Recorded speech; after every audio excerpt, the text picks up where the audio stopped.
Good morning, everybody. Steve Fletcher with the Trumpet for My People. Today is February 23rd, 2018.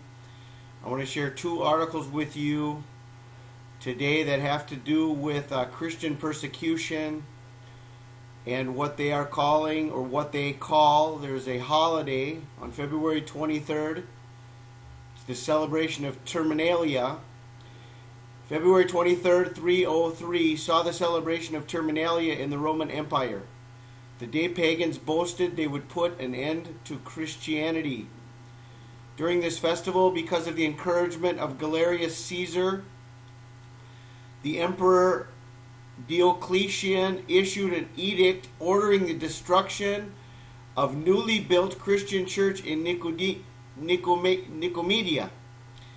The city prefect went to the church with many officers and assistants and forced open the doors, removed all the sacred books, and burned them, confiscated the treasury, then leveled the building itself, all while Diocletian and Galerius observed.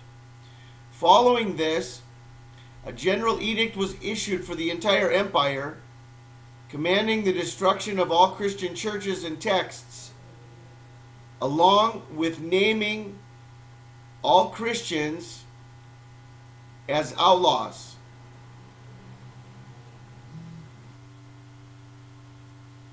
Okay, let's read together in this article. The Great Persecution. Ever since the crucifixion of Christ and mission of the Apostle Paul, Christianity spread through the Roman Empire like wildfire. Not long after, persecution of the new faith began by the Roman authorities. The Romans were known to be tolerant of existing religions with which they came in contact. After they conquered a foreign land, they generally allowed the vanquished to continue to worship their gods, so long as it didn't threaten Roman authority. And so it was with the Jews in Judea when the province was first brought into the empire. Of course, we know that changed in the late 1st century. See Jerusalem destroyed. Likewise, when Christianity initially began to spread, it was viewed by the Roman authorities as an offshoot of Judaism and largely left alone. However, as more and more Jews began to reject Christ and distance themselves from Christianity, Rome increasingly began to see it as a new religion, one which quickly became a threat to the empire. Christians declared Christ to be their king, not the emperor of Rome. As a result, attitudes toward Christians changed. Nero was the first emperor to persecute them. Subsequent emperors also dealt harshly with Christians off and on for the next couple centuries. The persecutions reached their most intense under Emperor Diocletian. In 260, the first laws were passed guaranteeing the rights of Christians within the empire. And when Diocletian first became emperor in 284, he respected those laws for the most part. However, he was an old-school Roman ruler. He was a strong proponent of activist government who longed for a return to the early days of the empire. At this point, Rome had begun its long, gradual decline. His first move was to purge Christians from the military. Then in 303, he overturned the laws passed in 260 and issued edicts outlawing the faith and compelling all citizens to worship and sacrifice to the old gods of Rome. Jews were exempted. Those who did not were subject to imprisonment or even execution. This attack was much more comprehensive than earlier ones. Nero, for example, while he executed Christians, restricted his attacks to Rome only. The Diocletianic persecution was empire-wide. Many historians have argued that Diocletian himself was not particularly hostile toward Christians, but it was but that it was his advisor and successor, Galerius, who was a strong proponent of the old gods and persuaded the empire to issuing the edicts. For example, in the first one published, Diocletian decreed that enforcement should be pursued without bloodshed. This went against Galerius' desire that those who disobeyed should be burned alive. The ultimate goal of the Roman government was to stamp out Christianity completely. To emphasize this, the first act committed by the government, the destruction of a new church in Nicomedia, occurred on February 23rd,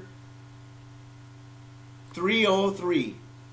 February 23rd was the Feast of Terminalia, in honor of Terminus, the god of boundaries. It was the day when the termination of Christianity had begun.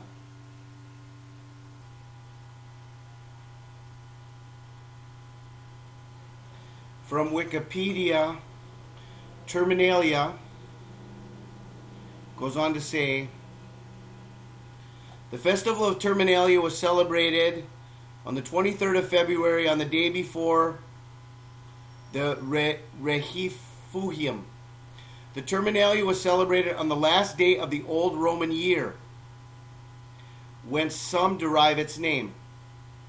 We know that February was the last month of the Roman year, and that when the intercalary month Mercedonius was added, the last 5 days of February were added to the intercalary month, making the 23rd of February the last day of the year. When Cicero in the letter to Atticus says, Accipi tuis litteras terminalia, he uses this strange mode of defining a date, because being then in Cilicia, he did not know whether any intercalation had been inserted that year.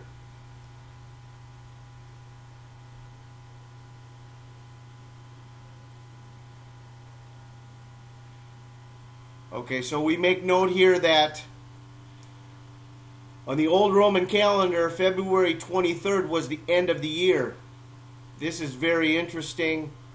It has to do with the end of Christianity. It's the last month, the end of the year on the old Roman calendar. Let's see what else we can find.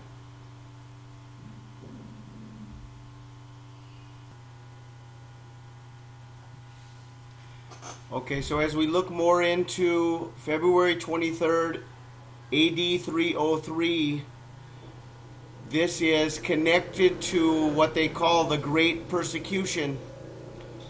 The Great Persecution, and I'm going to look more into this and maybe share in another segment, but let me get this information out to you from what is the end of the Roman calendar, the last day of the Roman calendar, February 23rd, dedicated to the god of boundaries,